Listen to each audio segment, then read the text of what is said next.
皆さんこんにちは、ちースタジオです。よろしくお願いします。少し前に Mac Studio を購入したよという動画を投稿しましたが、Mac Studio に移行も無事に終わりましたので、今回は私が YouTube 動画を編集したり、写真編集をしたり、最近では 3D プリンターのためのデータを作ったりするのに欠かせなかったこちらの MacBook Pro の長期レビューをお届けできたらなと思います。ちなみにこの MacBook Pro が私にとっては初 Mac で、その前は Windows の自作 PC を使っていました。そんな Windows から Mac に乗り換えた私が YouTube を始めて間もない頃、70万超えというとても高い MacBook Pro を買ってどうだったのか、後悔はしなかったのかというお話をできたらなと思います。 MacBook を検討している方や仕事道具としてどのくらいお金をかけるべきなんだろうなどと思う方に参考になれば嬉しいです。このチャンネルではカメラのある暮らしをちょっと素敵にをコンセプトに機材レビューや作例紹介、あとは 3D プリンターで作ったカメラアイテムをお届けしています。現在 YouTube のチャンネル登録者1万人を目指して頑張っておりますので、ぜひチャンネル登録やコメントをいただけると励みになります。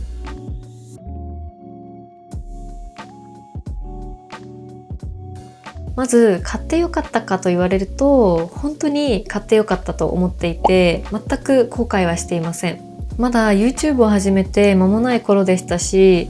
何か MacBook を使ってお金を稼げていたっていうわけでもありませんでした。ですが、この MacBook Pro を購入して自分のスキルアップだったりとか YouTube のようなものに取り組みたいって思っていたので、その当時自分にとって一番理想だと思ったもの、そして自分の予算の中で出せる範囲のもので購入をしました。 MacBook のようなパソコンは自分の表現をしたい機材であり道具ですし、それに足を引っ張られてはいけないというようなことを MacBook の購入を検討している際にいただいた言葉なんですが、その言葉が頭の中に今でも残っていて、 MacBook Pro の購入に踏み切れたと思っています。私はこの言葉には続きがあると思っています。もしいいスペックのものを購入して後悔するようであれば、それは自分自身の努力とか技術が足りなかったりとか、自分が今いる地点のことをうまく理解していないっていうことなのかもしれないなと考えています。もしそうであれば、一度決めた覚悟に対してそのための努力をしていくべきなのかなと感じています。そんなことを長く付き合うであろう機材を購入するときは考えるようにしています。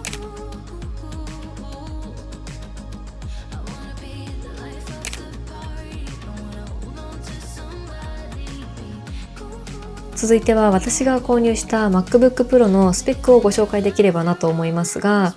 こちらは2023年の夏に購入したものです。 MacBook Pro には16インチと14インチの画面サイズのものがありますが、持ち運ぶだろうと思って私は14インチの小さい方を選びました。私はチップを M2Max にしてメモリを 96GB、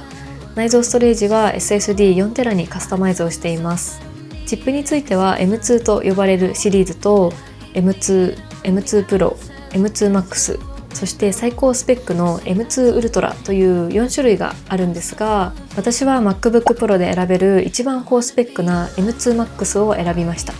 動画も写真ももっと力を入れてやっていきたいなと思っていたので、思い切って最高スペックのメモリと M2 Max というチップを選ぶことにしました。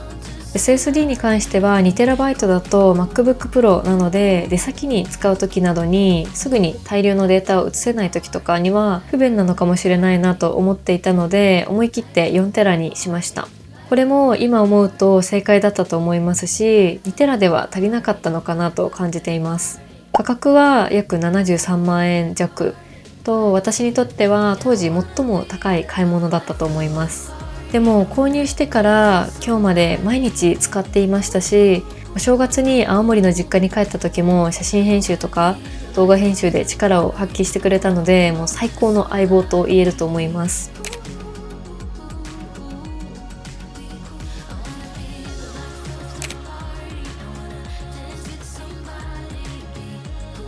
約2年半 MacBook Pro を購入してから使ってきたわけなんですが、日常的な作業や何か調べ物をしたり、ちょっとした資料を作ったり、原稿を作ったりとかみたいな作業には全く不満はありませんでした。むしろこれくらいの作業はオーバースペックですよね。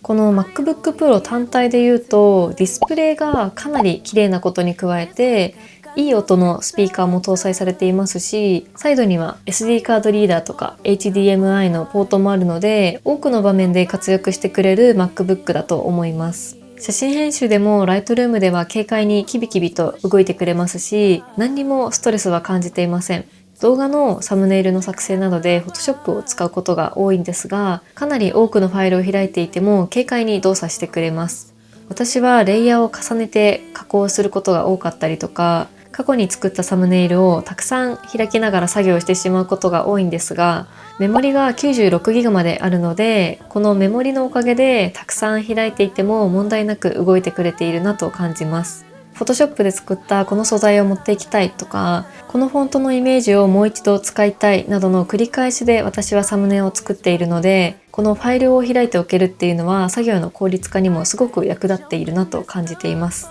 動画編集については私は DaVinci Resolve を使っているんですが、4K の動画であれば多くの場合ストレスなく編集ができると思います。特にノイズリダクションとか肌補正などを使用するとどうしてもカクつきは感じられましたが、このあたりは動画を書き出す際に有効にしたりすれば編集自体は問題なくできていましたし、私的にはそんなもんなんだろうなと割り切って使っていました。もちろん重たいエフェクトをかければそれに応じて書き出しの時間もどんどん長くなっていくので、そのような処理をし始めるのであればより新しいチップやスペックの高いものが必要になるなと感じています。動画編集を今までよりも時間をかけてやるようになってきたので、このあたりに再投資が必要だと考えたので、今回私は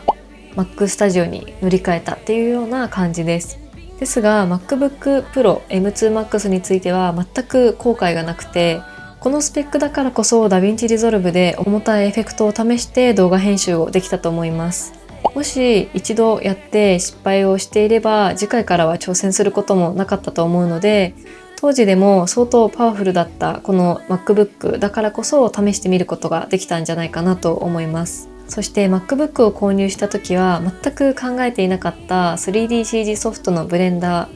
あとはオートデスクのフュージョンを少しずつですが勉強を始めたりとか、 3D プリンターでものづくりをしたりなど、私にとって打ち込める趣味を見つけられたっていうのもこの高スペックな MacBook Pro を購入していたからだと思います。新しいことに挑戦できるだけのポテンシャルを持った状態で購入できていたので、そういうところも合わせると私にとっては本当に買ってよかったと思います。チップについてはプロにするのか MAX にするのか、それとも無印のチップでいいのかという部分がとても悩むところだと思うんですが、例えば動画の書き出しを少しでも早くしたいだったりとか、エフェクトをたくさんかけたいとか、今使っているもので不満があるなど明確に MAX が欲しいと思える理由があれば、やっぱり MAX にした方がいいなと私は思います。一方でまだいまいちわからないという方であれば、予算の許す限りスペックを上げていくのがいいんじゃないかなと思っています。プロチップもレビューを見てみるとスペック高いですし、時間はかかってしまいますが、たくさんエフェクトをかけた動画編集などでもできるとは思います。プロチップ自体は私は使ったことがないので私の想像にはなってしまいますが、すでにかなり高スペックなチップだと思っています。ですのでクリエイティブ作業をするのであればメモリサイズはなるべく上げておくと長い間使えたりとか、今後 AI を使った作業が増えてくる時に有利になるのかなと思ったりしています。ちなみにパソコンについて詳しい知人が去年 M4 Pro の MacBook Pro を購入していたんですけど、買った当日にメモリが足りないと言って返品している方がいました。なのでなるほど、結局使ってみないとわからないなというところもあるのかと思ってしまいました。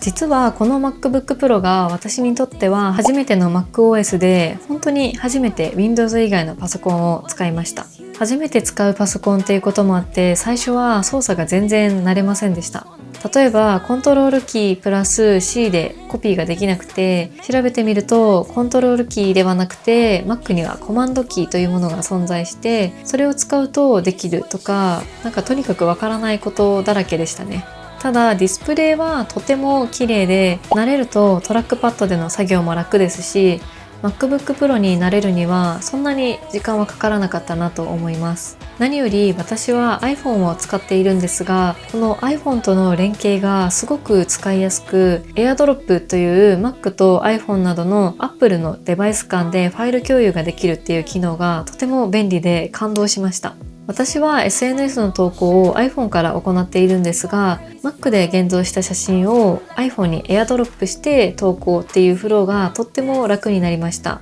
また体感でしかないんですが、 Windows よりも動作が安定しているように感じています。当時の自作 PC のスペックだったり相性などもあったかもしれないんですが、動画編集をしている時にブルースクリーンが出てパソコン自体が落ちてしまうっていうことが結構あったんですよね。ですが Mac にしてからはパソコンごと落ちるっていうことは一回も経験してないですし、あったとしても使用しているソフトが終了してしまうくらいですね。そしてファイルの管理も楽になったのが Mac にデフォルトで搭載されているクイックルックという機能です。ファイルを選択してスペースキーを押すことで動画や PDF、写真などのプレビューがサクッとできて、カーソルキーで移動してサクサクとファイルをアプリで開かなくても確認ができます。この機能地味に便利で、素材を管理したり探したりするときにサクサクと動いてくれますし、意外と多くのファイルをプレビューすることができます。Windows から Mac に乗り換えて気になる点を挙げるとすると、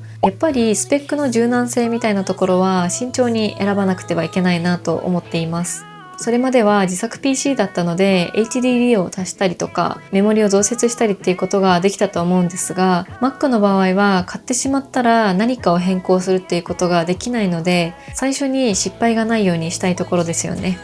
もう一つは Word や Excel、PowerPoint などのオフィス系のソフトの互換性で、私はそこまで使うことがないんですが、フォントの関係だったりでレイアウトが崩れている資料を何度か拝見したことがあるので、このようなものを日常的に仕事で使っている方は注意が必要なのかなと思っています。ほとんどの作業が動画編集や写真編集なので、Windows や Mac でも大きな違いが見られないっていうのも私にとっては都合が良かったのかなとは思います。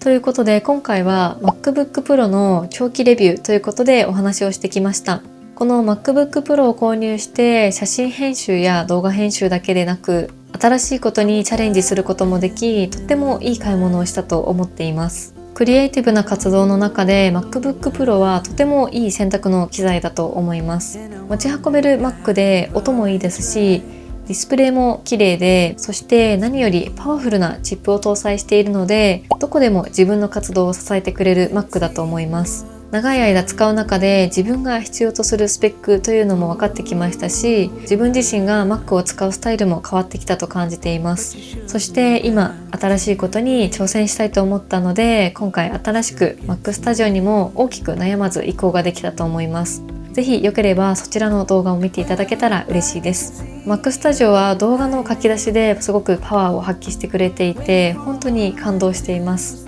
それでは今回の動画はここまでです。最後までご視聴いただきありがとうございました。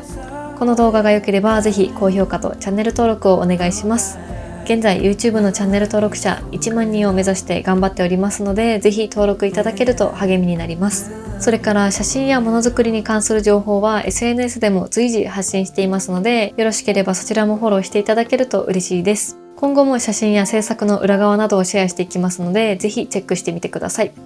ではまた次回の動画でお会いしましょう。ありがとうございました。